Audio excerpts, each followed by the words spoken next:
Hello friends, स्वागत है आप सभी का आपके अपने यूट्यूब चैनल पर। एक तरफ हमारे शिक्षा मंत्री विधानसभा में कह रहे हैं कि उनका जो है शिक्षक अनुपात बराबर है, यानी जितने शिक्षक उनको जितने बच्चे पर चाहिए वो उनका बराबर है। एक तरफ रोज़ आप लोग देखते होंगे न्यूज़पेपर में खबर निकल के आती हैं, शिक्षकों की कमी से नहीं हो रहे परिषदीय स्कूलों में दाखिले। मतलब कई कई जगह पर ऐसे हैं यूपी में जहाँ पर शिक्षक ही नहीं है, शिक्षा मित्रों के द्वारा स्कूल खुलवाया जा रहा है और बच्चों की संख्या देखी जाए तो 60-80 है और एक शिक्षा मित्र है। ऐसे भी कई स्कूल हैं। अगर शिक्षक अगर पूरे हैं तो हैं कहाँ पर शिक्षक? सबसे बड़ी बात यह है। तो झूठ बोलने की ज़रूरत इनको पड़ती क्यों है, जो शिक्षा मंत्री हैं? और अगर मुख्यमंत्री बात करें तो एक से बढ़कर एक हैं सभी। मुख्यमंत्री ने कल के जो आपके न्यूज़ है वो ये देखिए, लिखा है कि आज दूसरे प्रदेशों के लोग यूपी में रोजगार खोजने के लिए आते हैं या फिर खोज रहे हैं।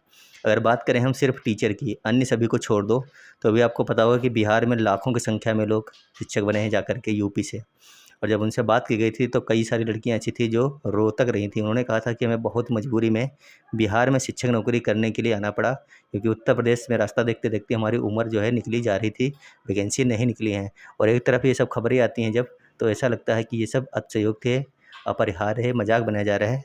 मतलब बच्चों के साथ में मजाक किया जा रहा है। अगर आपके पास शिक्षक अनुपात बराबर है तो अब फिर ये जो खबरें आती हैं कि टीचर नहीं है, विद्यालय में तालाबंद मिला, एक शिक्षक मित्र था वो भी चला गया मीटिंग में तो वहाँ पे तालाबंद मिला, ये सब ऐसा हो क्यों रहा है?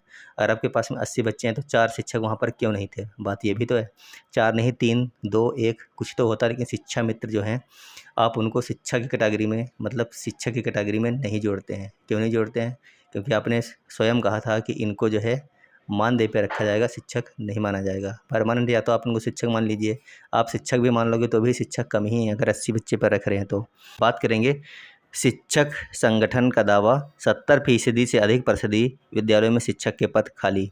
यानी कि जो शिक्षक संगठन है उन्होंने कहा है कि 70% से अधिक ऐसे परिषदीय विद्यालय हैं जिनमें शिक्षकों के पद खाली पड़े हैं और उनकी भर्ती नहीं की जा रही है।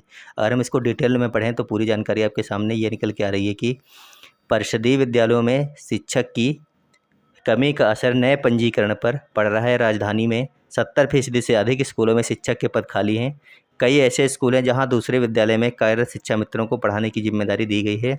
शिक्षकों की कमी की वजह से हड़ाइन खेड़ा और गंगादीन खेड़ा परिषदीय विद्यालय में अभिभावक अपने बच्चों का प्रवेश कराने से भी कतरा रहे हैं। बेसिक विद्यालय हड़ाइन खेड़ा में 50 के करीब छात्र छात्राएँ पंजीकृत हैं।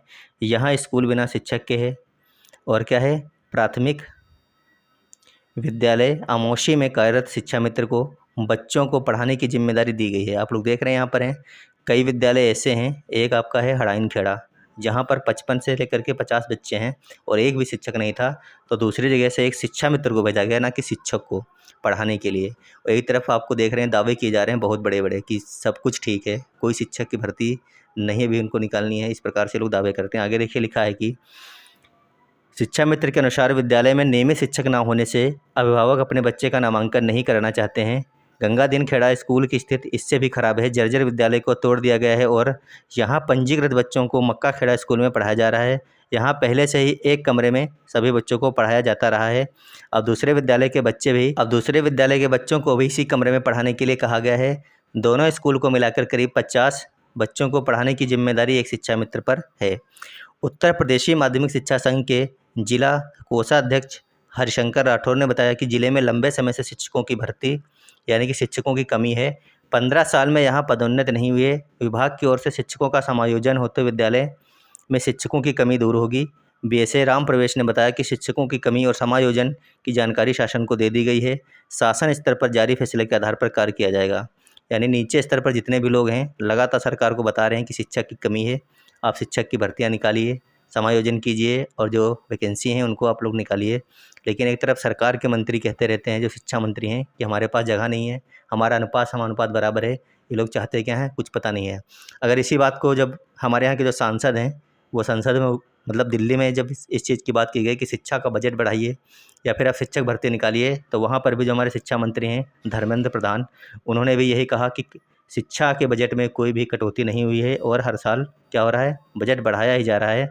और उन्होंने ये भी कहा कि हम शिक्षक भर्तियां भी लगातार सभी प्रदेशों में निकाल रहे हैं और शिक्षक की कोई भी कमी नहीं बताई है कि 2013-14 की अपेक्षा हम लोगों ने बहुत ज़्यादा शिक्षक भर्ती किए हैं और बजट को भी हमने बढ़ाया है।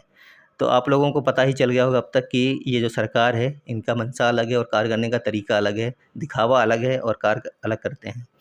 ये तो यहाँ यहाँ तक की बता रहे हैं जो यहाँ के मुख्यमंत्री हैं, उप मुख्यमंत्री हैं, इन्होंने बताया कि उत्तर प्रदेश जो है उत्तम प्रदेश बन गया है और दूसरे प्रदेश के लोग यूपी में रोजगार खोज रहे हैं। इस तेज विकास को देखकर अपने आप ही लोग आकर्षित हो रहे हैं। आप लोग समझ रहे हैं, इतना तेज विकास हो रहा है कि यहाँ पर लोग अपने आप आकर्षित हो रहे हैं। इन्होंने ये भी कहा है कि यहाँ पर जो है शिक्षक से लेकर के और जितने भी विभाग हैं सभी में बराबर भर्तियाँ की जा रही हैं। कोई भी ऐसा डिपार्टमेंट नहीं है जिसमें भर्ती नहीं की जा रही हैं। तो बेसिक शिक्षा की अगर बात की जाए तो जो प्राइमरी जूनियर के पद हैं वो नहीं भरे जा रहे हैं, लेकिन उन्होंने कहा है कि टीजीटी पीजीटी के जो लंबित भर्तियाँ उनकी जल्द ही डेट जारी कर दी जाएगी और उस पर भर्ती की जाएंगी। चलिए मिलेंगे अगली वीडियो।